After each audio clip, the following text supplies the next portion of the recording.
This is my hometown. It's called Youngstown, and it's in the state of Ohio near the Pennsylvania boundary.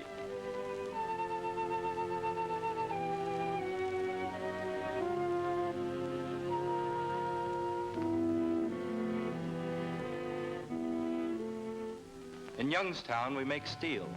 We make steel and talk steel. I guess it's the same in Sheffield, England, or that place the Russians built in the Urals, Magnitogorsk. I'd like to tell you something about how we make steel here, and while I'm at it, introduce you to some friends of mine who work in the mills.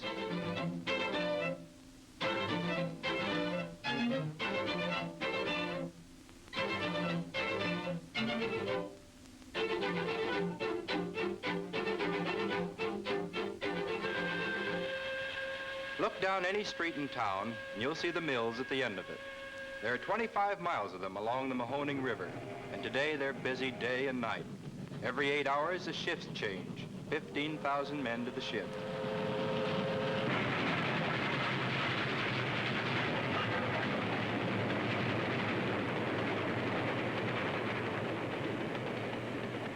The men going to work can see the freight trains bringing in the raw materials: iron ore, coal, and limestone.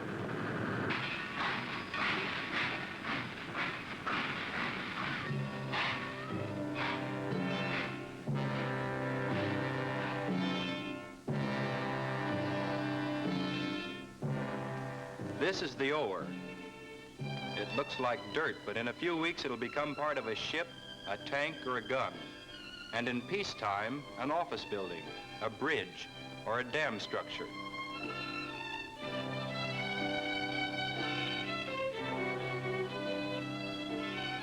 An overhead crane picks it up and carries it over to the skip hoists, which take it up to the top of the blast furnace.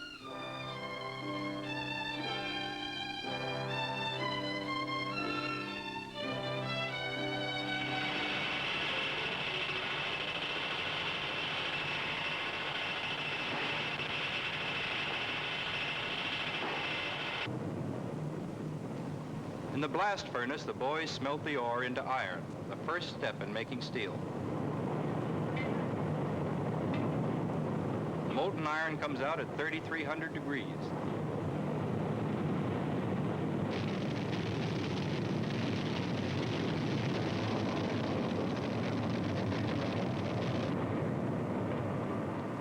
The slag comes up to the top like cream in a pitcher and goes out the other way.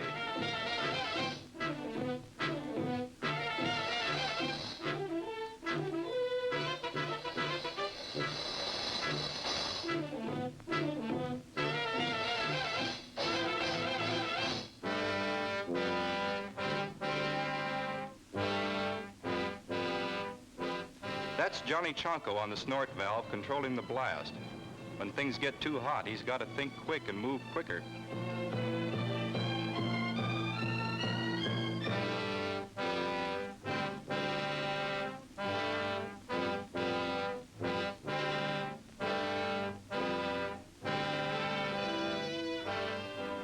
Peter Zeman's the blower, head man on the shift. He tells them when it's time to stop the flow. And this is Frank Mele, a friend of mine. Frank came here from Italy 45 years ago. He's got his own place up on the hill. Come Christmas, it's full up with his children and grandchildren.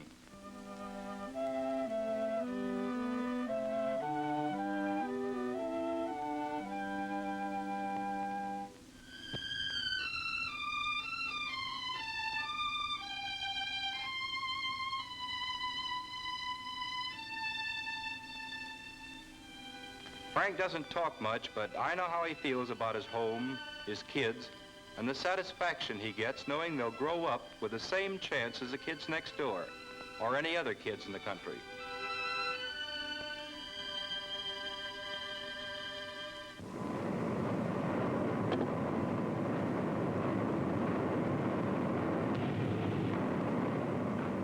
This is the open hearth where the molten iron from the blast furnace is mixed with scrap iron and the two purified into steel.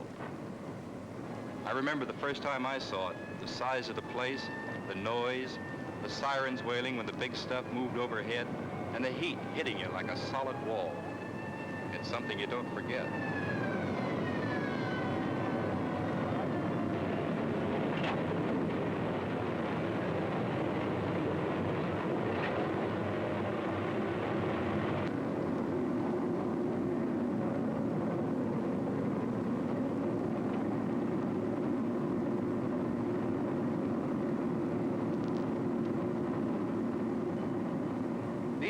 is slagging, lining a furnace with dolomite.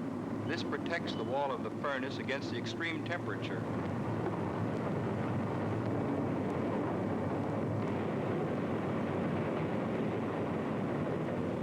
Down the line, Bob Wentworth is charging scrap iron, scrap that came from farms, backyards, and attics all over the country, collected by school kids and housewives to do their part in the war.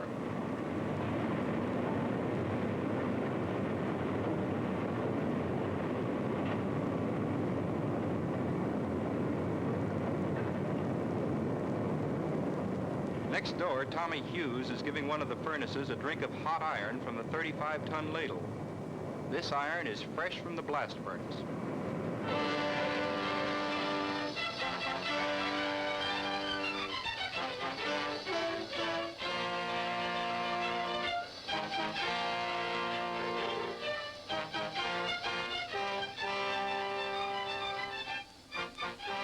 These are the foremen, Bill Riley and John Strauss.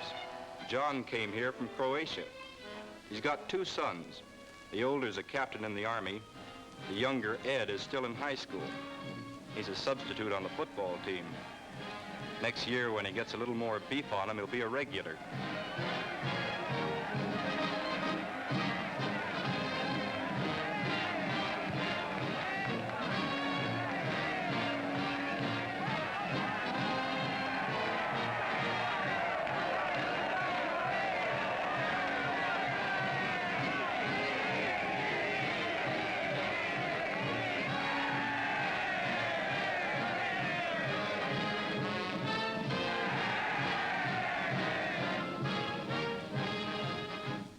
Of course, it isn't all football.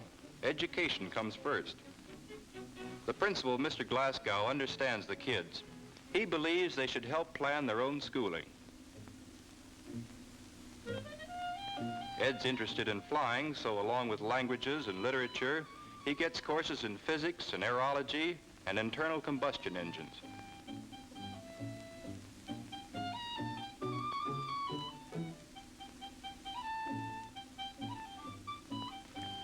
It means a lot to have free education like this for your kids. If you listen in on these youngsters, of course you'll hear them talk about football and dances and things of that sort, but you'll hear other things too. Talk about what kind of a world this can be after the war. Things maybe their parents didn't talk about enough. They know what's going on, these kids, and that's all to the good.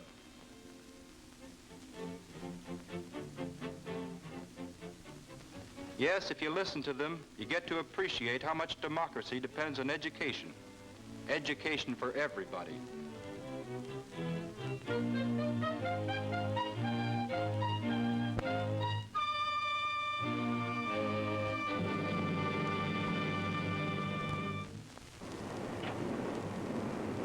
In the Open Hearth, the steel's nearly finished. The first and second helpers take a sample. Mike Kubinski's the first. Earl Strong is his assistant.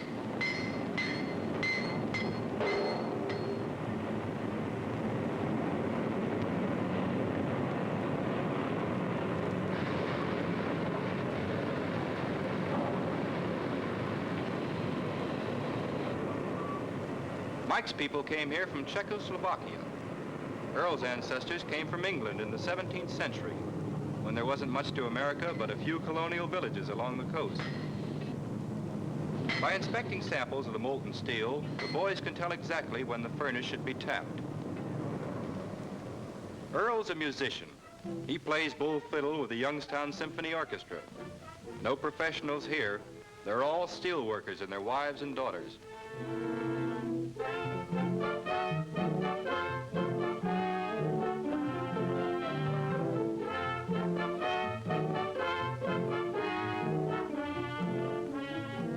The maestro, Michael Ficocelli, is a timekeeper in the mills, and there's been plenty of bad jokes about that.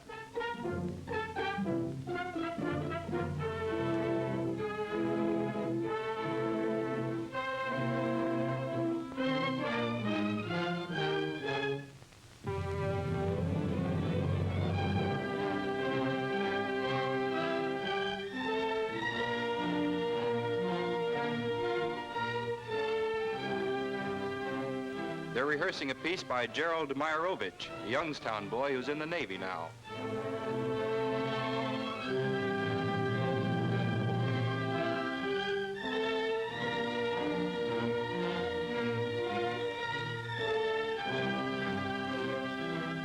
Steel men get in the habit of doing things together, like in the mill. The Open Hearth gang ravels out the hole in the rear of the furnace and lets the steel out, roaring and spitting at 3,000 degrees.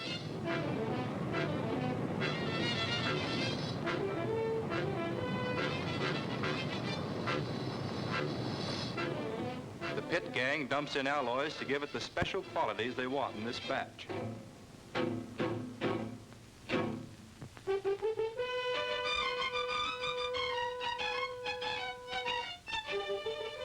This ladle weighs 100 tons, but the overhead crane handles it like a toy. Lifts it over to a line of ingot molds where it's tapped off. We call this teaming.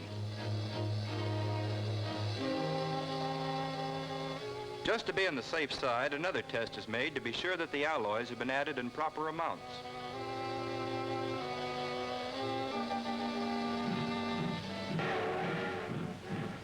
The ingots are carried over to the blooming mill where they get their first shaping.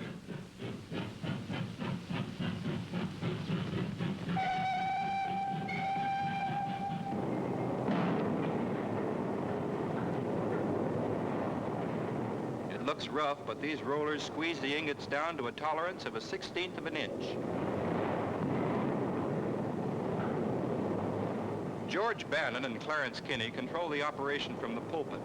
They've been doing this together for so long, they work like one man with 4 hands.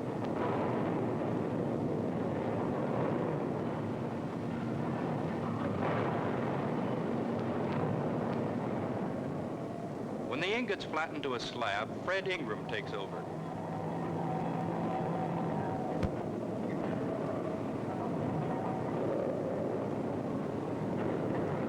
He cuts a slab with hydraulic shears under many tons of pressure.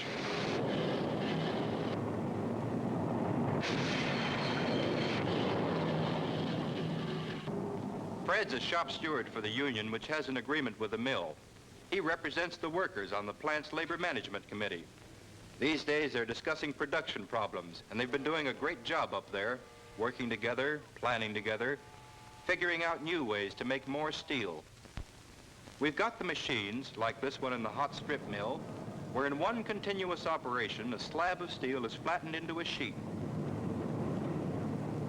Each roller operates at a different speed, synchronized to handle a slab that's growing longer and thinner and moving faster all the way down the line.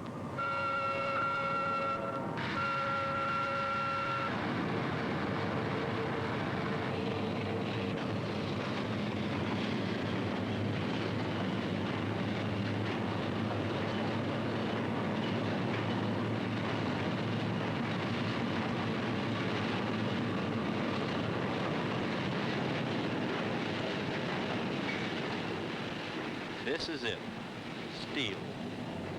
Only a few hours ago it was iron ore. Now it's finished and on its way to become a part of the new world it's building. We've proved we can lick production problems. We've got the equipment, the science, everything it takes to get the job done. But when the war is over, we're going to have other problems. We know about that in Youngstown. We've had it here before. There were times when there was no smoke in the sky. The mills were quiet. The street full of men, angry, questioning, wondering. We're beginning to understand that these things don't just happen in one place, they happen everywhere. We're thinking that all this production all over the world that's doing such a job in a war can do a job in peace too, if we can just learn to work together. And I guess we're beginning to learn.